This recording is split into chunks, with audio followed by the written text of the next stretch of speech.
This is the weekly sales meeting for June 23rd, 2024. My name is Chris Fleming. You can reach me at chris@cdmediaconsulting.com or go to our website at cdmediaconsulting.com.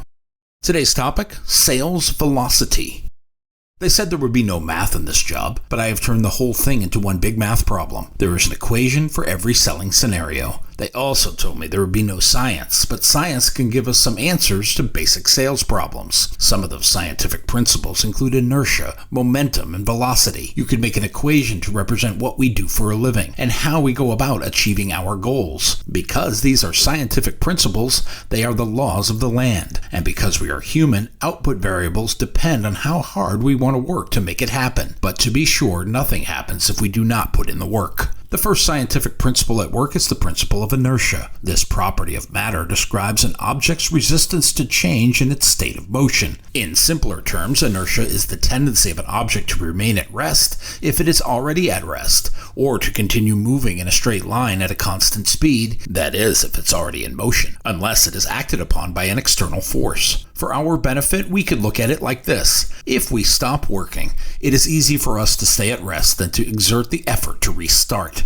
The same is true when we are busy. It is easier to stay in motion if we are already in motion, all because it takes extra effort to slow down or stop. Why then would we ever slow down or stop? Sir Isaac Newton most famously articulated the concept of inertia. This was after he was struck in the head by an apple. He had an epiphany.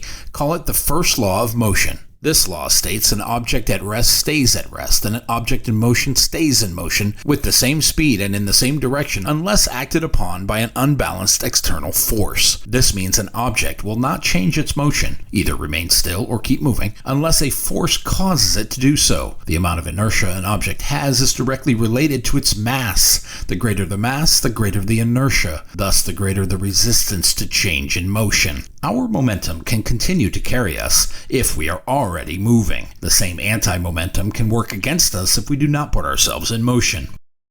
Velocity is a vector quantity. It describes the rate at which an object changes its position. It includes both the speed of the object and the direction in which it's moving. This is where displacement is the change in position of the object. Unlike speed, which is a scalar quantity, it only considers how fast the object is moving. Velocity considers the direction of the movement. For instance, if a car is traveling north at 60 miles per hour, its velocity is 60 miles per hour north.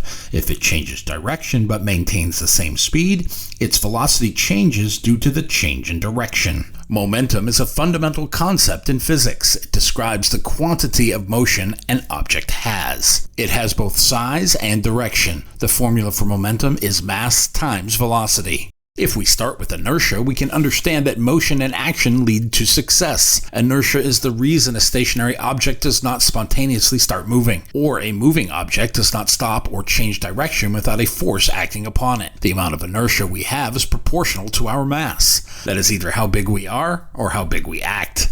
When we have more mass, we have greater inertia. It is harder for bigger objects to move or change directions than smaller ones. Those with bigger accounts and account lists have a more difficult time changing course. It could explain why seasoned pros have a more difficult time adapting to change. It takes a Herculean effort to change course. Those with less experience or smaller account lists are more adaptable. It takes less input effort to drive change. It is also the reason why when we stop for long periods, it is harder to get restarted. Momentum is the quantity that expresses our motion. It is calculated as the product of its mass and velocity. Here, mass is the measure of inertia, and velocity is our speed in a given direction. Momentum is a vector quantity, so it has both size and direction, and this momentum builds on inertia. While inertia tells us that a mass resists change in its state of motion, momentum quantifies this motion. When we are moving, momentum reflects how difficult it would be to stop us. The greater the mass, and thus the inertia,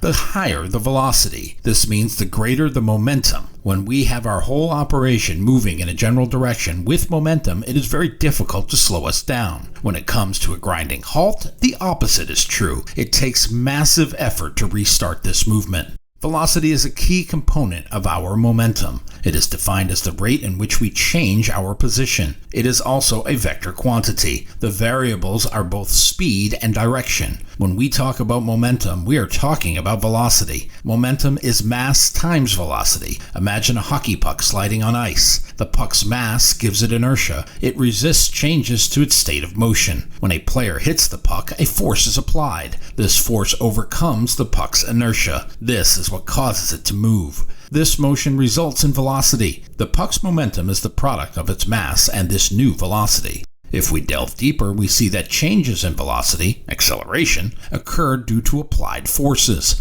The rate at which velocity changes depends on the force applied, and it depends on the mass of the object. This is described in Newton's second law of motion. Newton's second law of motion states the force acting on an object is directly proportional to the acceleration of the object, and it is inversely proportional to its mass. It is here we get the equation for force. According to the second law of motion, force equals mass times acceleration. When a force acts on an object, it changes the object's velocity over time. This is what it takes to change your momentum. The greater the force, or the longer it is applied, the greater the change in momentum. Because objects resist changes to their motion, the momentum within a closed system does not change without an external force. Thus, the velocity of objects adjusts to such a way that the total momentum remains constant. Understanding the relationship between inertia, momentum, and velocity has practical implications. In sports, it helps athletes optimize their performance, knowing how much force is needed to change their speed or direction.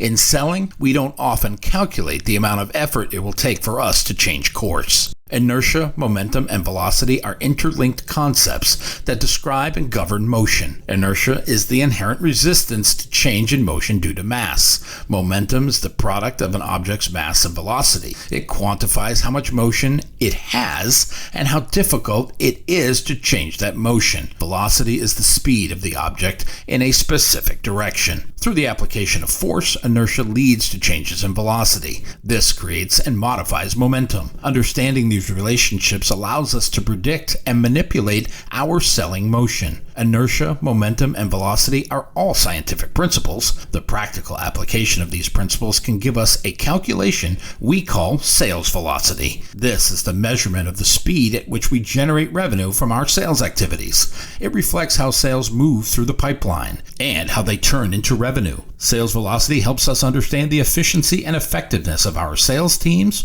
or sales franchises. The formula to calculate sales velocity involves 4 key components. They are the length of the sales cycle, the number of opportunities, your average deal size, and your win rate. This formula will calculate your sales velocity. First, look at your total number of sales opportunities in a given period. These are not names on a list, but actual qualified prospects. Next, look at your average deal size. Take your total number of qualified presentations and divide by the number of qualified leads. Now consider your win rate. If you have 10 qualified presentations, how many will you win? Own this number. This is your batting average. Then look at the time it takes for each deal to close. By combining these factors, it will reveal your sales velocity. This provides a clear picture of how fast revenue is being generated. Higher sales velocity indicates a more efficient and productive sales process. It allows the company to generate revenue faster. Understanding and optimizing sales velocity can help businesses improve their sales strategies. It is a big driver of growth. Understanding how inertia, momentum, and velocity coexist help us grasp the principles of physics that govern motion. These concepts are intertwined. Each plays a critical role in describing how sellers move and interact. Our rate and effectiveness of movement will determine our sales efficiency. What else can you do to increase your sales efficiency? Try understanding your customers' needs. Great discovery calls are one thing. The ability to profile and project your ideal customer is an even better time saver. The more you can eliminate time wasters, the more it helps sales velocity. Stop calling on people who have no intention of doing business with you. Learn to spot the time wasters early on. Pursue more ideal customers. Talk less, listen more. This is one of those duh moments, but many get nervous on calls. When we are nervous, some talk. Throwing up on your customers does not make a business relationship. Ask more questions about pain points. Explore these areas and develop these conversations. This gives you both insight into your customer's business and leverage points to close the sale. That is, after you have made an effective presentation. Remember to listen more than you talk.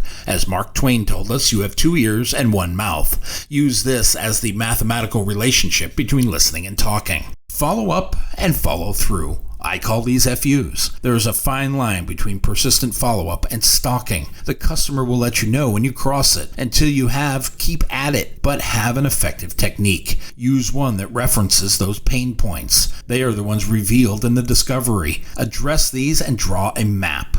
Years ago, the IBM Corporation used the acronym WIFM to describe their customer-focused approach. That stands for What's in it for me? If you are not answering those questions for your customers or prospects, you will find yourself with a disconnect. Create a sense of urgency. Not that you want to appear desperate, but you do want to show it is important. But do not throw up on your customers. If you find yourself using all the words on a sales call, that is a disconnect. When you use all the words, I call this word vomit. When we throw up everything we know on the customer, it leads to a lost sale. Same thing will occur if we do not give them enough attention. There's a fine line between stalking and apathy. In our customer-first society, sometimes the first to the cheese wins. When someone reaches out to you, respond with proper urgency. Momentum is a funny thing. Build your momentum with good habits. Schedule time to prospect. Yeah, that task. Schedule time for it daily. Call it blocking time to break through to people. Even times you might not think to be good could be good. Never rule out a day or time because you do not think it will be good. Vary your times of day, days of the week, early, late.